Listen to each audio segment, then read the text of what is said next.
Eh bien, j'ose espérer en ce 22 septembre à 10h16 que vous vous portez à merveille. Bien évidemment, la vidéo ne va pas sortir à l'heure où je viens de te dire ça, puisque bah, c'est l'heure actuelle, tu vois ce que je veux dire? C'est parce que du coup, je peux pas sortir une vidéo au moment où je la tourne. Bah, il y aura un truc qui va pas, quoi. Bref, c'est pas le sujet de la vidéo. Comment vas-tu? Hein? On passe un bon moment ensemble, non? C'est vraiment laborieux comme introduction, mais ce n'est pas grave. Première petite nouveauté sur la chaîne, même si bon, c'est pas une énorme nouveauté, même si ça m'a coûté un bras, c'est mon nouveau micro. Bon, j'ai toujours le vieux bras que j'ai depuis 6 ou 7 ans, mais que je vais changer puisque j'en reçois un ce soir. Mais j'ai un nouveau micro, donc normalement la qualité sonore devrait être améliorée. Ce n'est pas le sujet. La petite introduction est passée. Oh,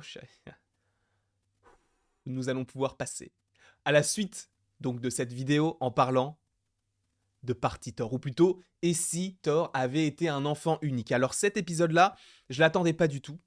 Et c'est une grosse surprise. C'est une grosse surprise parce que je me suis dit, ça va toucher à un film comme Thor. C'est pas forcément le film que j'apprécie le plus dans le MCU, donc voilà, c'est... En plus, je ne savais même pas vraiment de quoi ça allait parler, et finalement, très très bonne surprise, parce qu'il y a eu énormément de références aux gardiens, etc. Et c'est peut-être limite un petit peu étrange, puisque le film, en tout cas cet épisode-là, se passe entre guillemets aux alentours de Thor, puisqu'on... Quoique, on ne sait pas.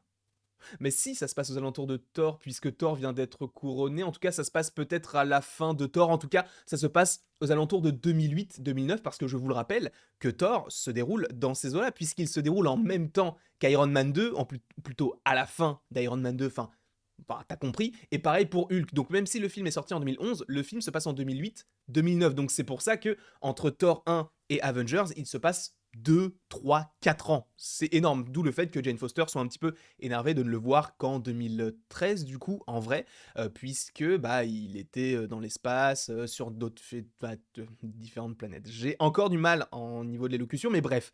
En tout cas, on a les gardiens, on a plein de petits easter eggs qui sont plutôt sympathiques, notamment l'arrivée, ou plutôt le retour de Howard le Canard, vous le savez, ou peut-être pas, c'est pas forcément le personnage que j'affectionne le plus dans le MCU parce que je ne le trouve pas très utile. Pour la petite référence drôle, ça peut être mignon, mais moi, c'est pas forcément l'humour qui me touche, donc bon, c'est pas ce que j'ai préféré dans l'épisode de toute façon. Ces interactions, comment on peut dire ça, ces apparitions plutôt, sont pas forcément hyper intéressantes. Mais revenons-en au but de cet épisode-là, c'est et si Thor avait été enfant unique, ce qui signifie que Loki n'a pas existé, justement. Il a existé, mais pour le coup, il est resté Jotun et il est devenu un géant des glaces, ce qui fait que bah, c'est un géant. Pour le coup, nous, le Loki que l'on a dans le MCU, c'est un Loki qui a vécu avec Thor, avec les Asgardiens, avec Odin, donc il a, entre guillemets, été adapté à la taille humaine, entre guillemets, même si ce sont des dieux, mais t'as compris. Donc là, dans cet épisode-là, c'est et si Odin, du coup, au lieu de récupérer le bébé, donc Loki, l'avait donné donc à son père qui s'appelle, c'est Loki Laufeyson, donc Laufey, donc le fils de Laufey. Donc s'il avait laissé à Laufey, donc ils expliquent que ils sont des frères mais d'une autre mère. Donc on voit qu'il y a des petites références comme ça, c'est des petites phrases qu'on peut se dire si on a un meilleur ami et tout. On voit qu'ils sont meilleurs amis, qu'ils ne sont pas vraiment frères, mais je trouve que la relation est plutôt intéressante et t'as pas mal de petites références à ce que tu aurais pu trouver dans le MCU et ça j'ai adoré. Donc on a les Jotun, en plus de ça, en autre petite référence, on a des Skrulls, alors désolé pour les images, hein.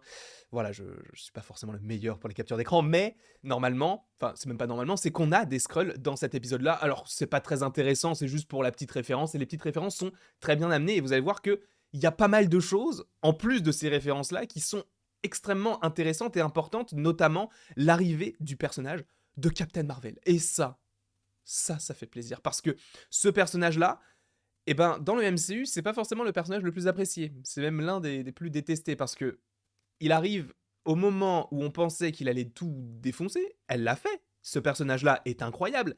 Mais son film est pas ouf. Et ça, je ne pense pas être le seul à le penser. Captain Marvel n'est pas fou. Enfin, je parle du film, pas du personnage. Euh, Dans Endgame, évidemment, elle est très très stylée, mais elle n'apparaît qu'à très peu de moments, donc à quoi ça sert d'avoir sorti le film Captain Marvel juste avant Endgame? Enfin, il y a plein de choses pas mal incohérentes, et du coup, on se demande en fait quel est l'intérêt de ce personnage-là. On l'a vu dans d'autres programmes, je vais pas spoiler là parce que ce n'est pas le sujet, mais en tout cas, là, on la voit affronter Thor et ça, c'est très intéressant parce que ce sont des affrontements que l'on n'aurait pas pu forcément voir, en tout cas à l'heure actuelle, dans le MCU en tant que live action, dans le sens où là, c'est un affrontement Captain Marvel-Thor. Et pourquoi Captain Marvel affronte Thor? Parce que le Shield voit que Thor en fait fait n'importe quoi et ils appellent le dernier recours puisque Nick Fury a été assommé par Korg. Je vous dis, cet épisode est vraiment étrange, mais il est très intéressant. Et donc, ils appellent Captain Marvel avec le beeper. Captain Marvel arrive, affronte Thor, et je dois te dire que l'affrontement entre Captain Marvel et Thor, il est visuellement très beau. Et même, c'est quelque chose, en fait, quand j'ai vu l'épisode, je me suis dit, ça, il faut que je le vois, en vrai. Il faut que je vois cet affrontement entre Thor et Captain Marvel. J'ai envie de savoir comment tout ça pourrait se dérouler. Et limite, même si ça ne risque pas d'arriver, mais j'aimerais énormément, même si là, c'est une idée totalement folle qui vient de me venir là, comme ça, pourquoi ne pas faire un Civil War 2? Parce que on le sait, Captain Marvel, dans les comics, fait un Civil War 2 avec Tony Stark. Tony Stark aujourd'hui n'est plus présent, mais pourquoi ne pas avoir Captain Marvel qui défend des intérêts avec d'autres super-héros et d'autres super-héros qui défendent d'autres intérêts? Ça peut être intéressant, mais j'ai peur que justement ce soit uniquement pour satisfaire les fans qui ont été entre guillemets déçus de Captain America Civil War parce qu'ils ont vu que c'était 6 contre 6 et pas 150 persos contre 150 persos. Là aujourd'hui on a énormément de persos, donc est-ce qu'on ne pourrait pas tendre vers un affrontement, sachant que bah on te montre un affrontement dantesque que moi je veux voir in real life comme on dit dans le jargon. Excusez-moi pour cette intervention.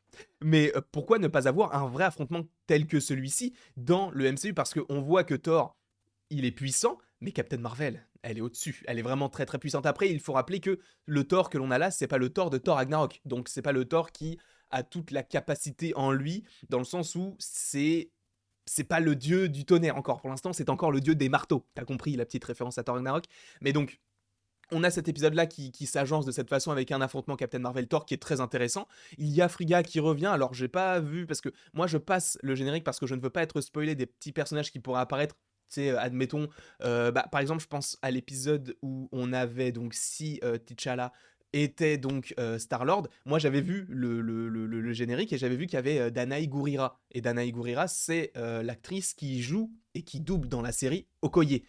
Donc je savais qu'il y allait avoir Okoye, pareil pour Josh Brolin, etc. Donc c'était une petite déception, entre guillemets, de me dire, ah bah maintenant je sais qui est-ce qu'il y aura, donc maintenant je passe les génériques. Donc je ne sais pas si tous les acteurs qui jouent les personnages dans l'épisode sont les acteurs qui ont doublé dans l'épisode. Donc, je ne sais pas du tout. Je sais que Thor, c'est Chris Hemsworth. Enfin, on reconnaît la voix. Encore une fois, je disais qu'on reconnaissait. Enfin, le pire, c'est que pour l'épisode de Doctor Strange, j'avais dit oui, alors on reconnaît un peu la voix de Doctor Strange. Le personnage, enfin, le mec qui le double, il est très fort pour imiter la voix de Benedict Cumberbatch. C'était Benedict Cumberbatch.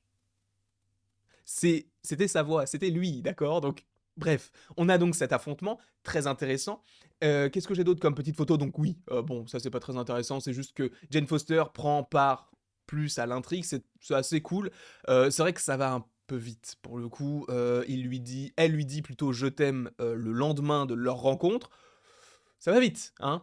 Quand les gens estiment que bah, la mort des personnages passe trop vite parce que c'est un petit épisode et tout, là je pense que c'était pas forcément nécessaire et que pour le coup là ça va trop vite. Même si tu sais que les deux personnages dans le MCU sont liés, donc ce n'est pas forcément extrêmement, comment on peut dire ça, étrange de savoir qu'elle l'aime et que lui l'aime également. Mais mollo mollo quoi, calmos. Hein. C'est pas parce que on l'a vu dans le MCU qu'il faut aussi le revoir vite dans What If. Après c'est juste le petit défaut de l'épisode, c'est juste trois mots, hein, je t'aime, voilà, c'est pas un truc de fou, mais bon, je me suis dit, c'est vrai que c'est peut-être un peu rapide. Donc, ça se finit bien, les Asgardiens, ah oui, ça va, il y avait Surtur aussi, bon, bah, c'est toutes les petites références en fait, il y avait il y avait les gardiens, tu sais qu'il y avait Drax, il y avait Rocket, bizarrement, et ça m'intrigue parce que des fois je me demande si les épisodes ne sont pas liés pour certains. Je vais pas mettre cette photo, je vais mettre cette photo là, voilà. Je me demande si certains épisodes sont pas connectés et dans le même univers. Pourquoi? Parce que là, au niveau des gardiens, on a vu Rocket qui dormait dans un lavabo, on a vu Drax, on a vu Mantis, on a vu également Nebula, ok? Mais qu'en est-il de Star-Lord? Qu'en est-il de Gamora? Donc les deux personnages principaux de cette équipe, même si c'est vrai qu'il n'y a pas Groot non plus, mais bref. Où sont-ils? Où sont-ils? Parce que n'oublions pas que dans l'épisode sur Star-Lord, et ça on en parlera, enfin Star-Lord qui est T'Challa, on sait que Chris Pratt, le personnage Peter Quill, est récupéré par son père. Et tu sais qu'il va y avoir des petites connexions entre les deux personnages, et même que Peter Quill pourrait être, admettons, à un moment donné, un méchant, tout comme son père, puisqu'il aurait été élevé de cette façon-là, sans avoir connu les gardiens, etc. Donc, on a possiblement, on le sait de toute façon, Peter Quill existe dans cet univers-là. En plus de ça, dans l'épisode où tu as donc Nebula, Thanos, etc., toujours dans le même épisode, tu as quasiment tous les gardiens sauf Rocket et Groot, et sauf Gamora. Gamora qui pourra avoir son épisode solo, le 8ème, la semaine prochaine. Encore une fois, l'épisode 8, on en parlera. Pas aujourd'hui, pas demain, je crois que c'est vendredi, mais j'en suis pas sûr, mais en tout cas, on en parlera dans les prochains jours. Mais tu te dis, est-ce que il n'y a pas plusieurs épisodes qui sont dans un seul et même univers pour que ce soit plus facile pour Watcher si jamais il y a des connexions. Parce que, je vais pas aller trop loin parce que ça c'est une vidéo qui arrivera demain, mais il y a des petits trucs avec le Watcher qui sont plutôt intéressants et j'ai hâte de vous en parler. Voilà. Donc, est-ce que l'épisode 8 qui pourrait être sur Gamora qui a pris la place de Thanos ne pourrait pas être lié à cet épisode-là dans le sens où ça serait dans le même univers puisqu'on n'a toujours pas vu Gamora alors qu'on voit les gardiens, on n'a toujours pas vu Peter Quill alors qu'on a vu les gardiens. Est-ce qu'il peut ne pas y avoir un petit lien, sachant qu'en plus l'épisode sur Gamora, c'est et si Gamora, entre guillemets, avait pris la place de Thanos, puisqu'elle a l'armure, elle a l'épée, etc. Sachant que Thanos, dans l'épisode de T'Challa, est un gentil. Il a abandonné tout ça, donc est-ce que ce ne serait pas Gamora qui a repris le flambeau? Je ne sais pas. Mais en tout cas, je pense que cet épisode 8 pourrait être intéressant et on en parlera donc dans une prochaine vidéo. Quoi qu'il en soit, la dernière image que je voulais vous montrer dans cette vidéo, on a parlé de Captain Marvel, on a parlé de Thor, on a parlé de Jane Foster, mais on n'a pas parlé de lui. Et du Watcher d'ailleurs. Mais le Watcher, on s'en fout un peu parce que j'en parlerai demain. Lui, c'est Vision. C'est Vision, et ça, on en avait parlé il y a de cela 1 ou 2 mois, je ne sais plus, où on disait que Vision avait récupéré toutes les pierres. Pourquoi? Parce qu'on le savait, en fait. C'était sur l'affiche du film, enfin l'affiche de la série. Là, on a un premier lien, on va dire, avec le dernier épisode, possiblement, puisqu'on sait que le dernier épisode sera consacré à la réunion des gardiens de l'univers. Alors, je sais plus si ça s'appelle comme ça, mais t'as compris, en tout cas, les différents personnages dont on reparlera également dans d'autres vidéos. Mais ce sera le rassemblement, et visiblement, le grand méchant pourrait être Vision, mais c'est pas Vision, pour moi, c'est Ultron, parce que déjà, il a les yeux rouges, donc on sait que c'est Ultron, puisque Ultron, dans les comics, il a les yeux rouges. Je ne sais pas s'il a les yeux rouges dans les films également, mais ça ne m'étonnerait pas du tout. Donc il me semble qu'il a les yeux métalliques, mais il y a peut-être une nuance de rouge. Donc en tout cas, on sait que c'est Ultron, puisque déjà il a l'armure d'Ultron, il crée plein de Ultron. Donc c'est sûrement un et si Ultron avait réussi à se mettre dans le corps de Vision, et ça. On en avait parlé donc il y a 1 mois, 2 mois. Tu vois. Et là je suis content. Je suis content. Donc normalement ça devrait être le dernier épisode. Et ce qui est intéressant, c'est que on retrouve un petit peu la construction des séries Marvel, parce que là on est à l'épisode 7, il nous reste encore 2 épisodes. Par exemple, pour l'épisode 7 de WandaVision, pour calquer exactement avec le même nombre d'épisodes et la même construction, l'épisode 7 de WandaVision teasait le méchant de l'histoire à la fin, et c'était Agatha Harkness, en tout cas l'un des méchants, puisqu'il y avait également White Vision, etc. Mais donc, tu as donc Agatha Harkness qui révèle qu'elle est l'un des méchants, et après l'épisode 8, ça sera un épisode où tu vas essayer de comprendre un petit peu tout ce qu'il s'est passé d'un point de vue extérieur, et l'épisode 9 sera l'affrontement. Et j'ai l'impression que que la série What If se calque sur la même construction, dans le sens où l'épisode 7, celui qu'on a eu aujourd'hui, te tease un méchant à la fin de l'épisode, comme dans WandaVision épisode 7, on t'a teasé un méchant tel que donc Agatha Harkness, puis après, dans l'épisode 8, ça pourrait être un épisode plus calme, ou peut-être que tu aurais un lien avec Vision vers la fin, tout comme c'est le cas avec l'annonce dans l'épisode 8 de WandaVision que Wanda est la Scarlet Witch, mais pourquoi j'ai l'impression que c'est vraiment la même construction. Fin d'épisode 7, on te tease le méchant de l'épisode 9. Épisode 8, ça sera une autre histoire, mais on te tease également le méchant de l'épisode 9. Et l'épisode 9, c'est l'affrontement avec le méchant qui a été teasé donc dans l'épisode 7. C'est la même construction. Donc, je me dis que c'est plutôt intéressant, c'est plutôt intelligent de leur part, puisque ça leur permet déjà de gagner du temps, puisque c'est peut-être quelque chose qu'ils avaient réfléchi à faire, enfin j'en sais rien du tout, mais je me dis que c'est une bonne idée. Moi j'ai bien aimé découvrir ça de cette façon-là, et de me dire peut-être que dans l'épisode 8 ça va être une sorte de mini-pause, comme ça a été le cas pour l'épisode 8 de WandaVision. En tout cas, cet épisode 7 de partie Thor, entre guillemets, même s'il ne s'appelle pas comme ça, je crois que c'est et si Thor avait été enfant unique, je trouve qu'il est assez intéressant dans la construction. Il est plein de surprises, notamment avec Captain Marvel, Korg, Surtur, les Gardiens, etc. Donc ça, j'ai beaucoup apprécié parce que j'avais peur que ce soit uniquement focalisé sur les Asgardiens et Thor, excusez-moi petit rototo. Et après, donc Loki, les Jotun, tout ça, quelque chose qu'on a déjà vu, déjà dans l'épisode 3, il me semble, c'est « Et si les Avengers avait disparu. Et donc, c'est quelque chose qu'on avait déjà vu avec Hank Pym, etc. Donc ça, j'avais pas forcément envie de le revoir.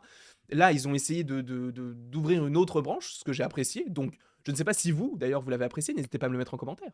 N'hésitez surtout pas, n'hésitez pas non plus à aimer, à partager, à commenter pour le coup, et à vous abonner. Cela me ferait évidemment extrêmement plaisir. Et après toute cette longue vidéo, courage parce qu'il y en a d'autres.